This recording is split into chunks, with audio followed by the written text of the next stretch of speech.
तो यहाँ पे हम एक प्रोग्राम बना रहे हैं जहाँ पर हम करने क्या वाले हैं, यूजर से इनपुट लेंगे और उस इनपुट के बेसिस पर हम अर्थमेटिक ऑपरेशन परफॉर्म करेंगे, जिसमें कि सबसे पहला ऑपरेशन है हमारा एडिशन।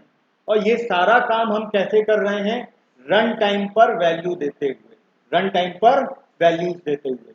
अगर हमें कोई अर्थमेटिक ऑपरेशन करना है तो हमारे पास जो एक्सप्रेशन होगी उसमें हमारे पास दो ऑपरेंड होंगे, एक ऑपरेटर होगा, ठीक।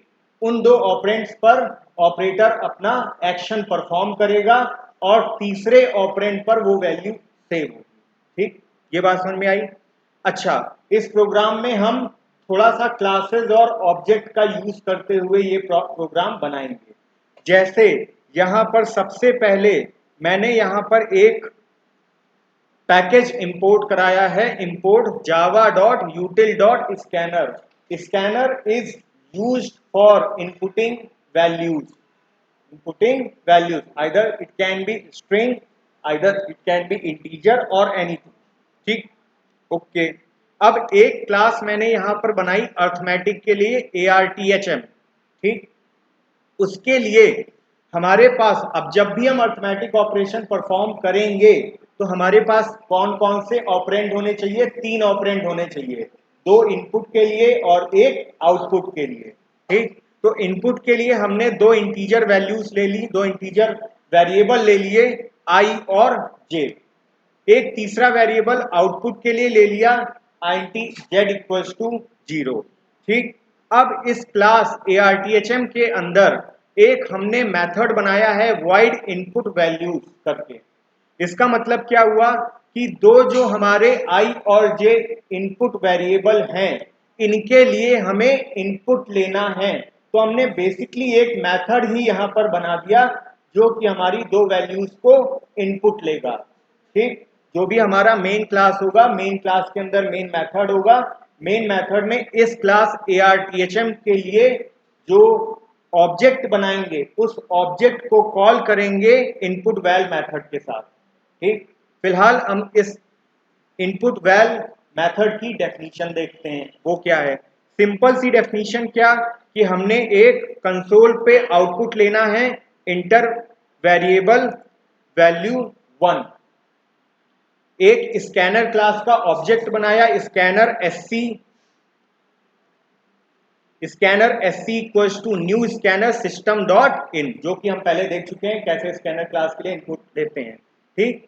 फिर उसके बाद यहां पर रेफरेंस के लिए, क्योंकि आई क्या है हमारा एक इंस्टेंस वेरिएबल है, तो किसी मेथड में इंस्टेंस वेरिएबल की वैल्यू को लेने के लिए किसी मेथड में कोई मेथड है तो यहां पर ये जो आई है, ठीक है, ये जो आई आप देख रहे हो ये कैसा वेरिएबल है, लोकल वेरिएबल।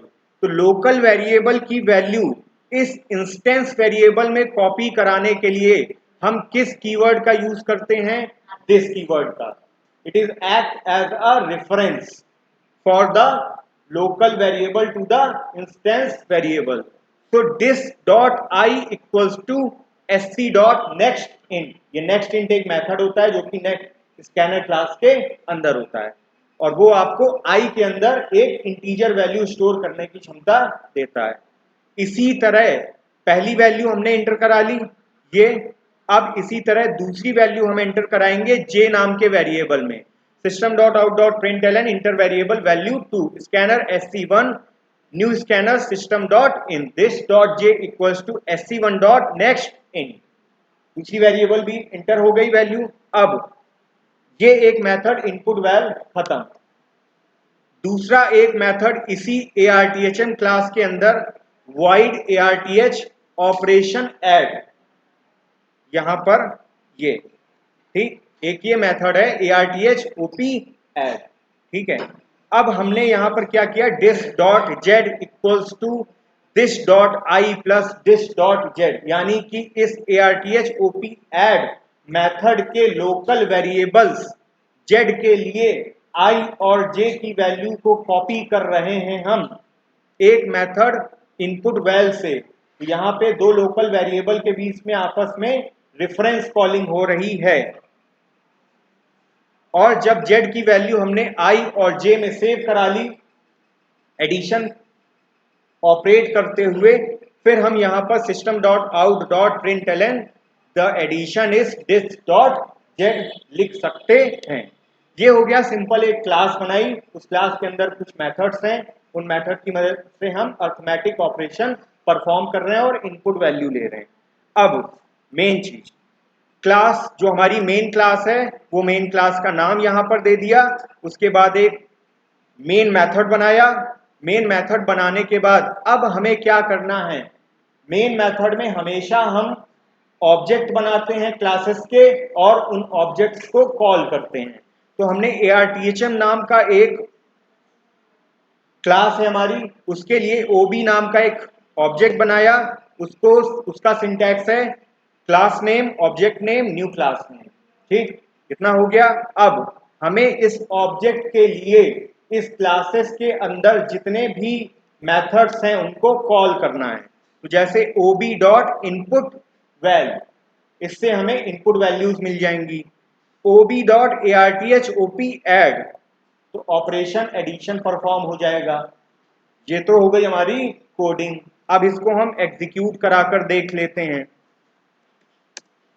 तो हमने क्या किया, हमने लिखा यहां पर जावा सी और उसके बाद जो भी हमारा प्रोग्राम का नाम है, प्रोग्राम का नाम हमारा क्या है, हमारी मेन क्लास। तो मेन क्लास हमारी क्या नाम है, टेस्ट, के बाद 27, उसके बाद अच्छा 27 के बाद जुलाई और फिर E2 डॉट जावा। ये हमारा जो क्लास है, क्लास फाइल हमारी जनरेट हो गई।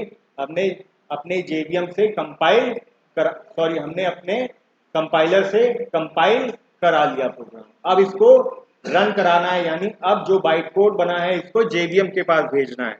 जेवीएम के पास भेजने के लिए हमको सिंपल सिंटैक्स क्या लिखना है, सीएमडी पे जावा और फाइल नेम।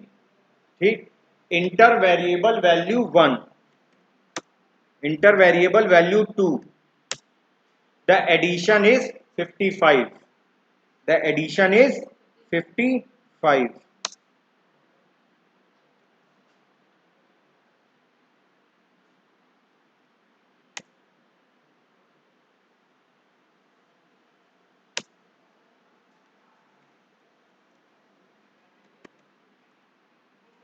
ठीक है, that was the program for addition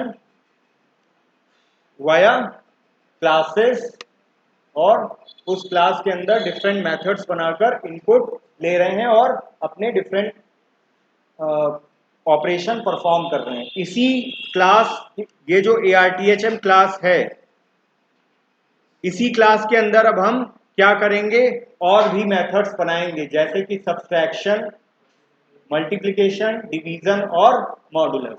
ठीक है, तो हमारा अरिथमेटिक ऑपरेटर ये टॉपिक खत्म हो जाएगा। ये जो जैसे मैंने arthop ऐड बनाया है, इसी तरह यहां पर आप प्लस की जगह माइनस कर दो, ऐड की जगह सब लिख देना। ठीक, उसके बाद मल्टीप्लिकेशन के लिए मल्टीप्लिकेशन, डिवीजन, मॉडुलस। ठीक, तो 4-5 मेथड आप बना करके इसको कंप्लीट कर सकते हैं। Thank you.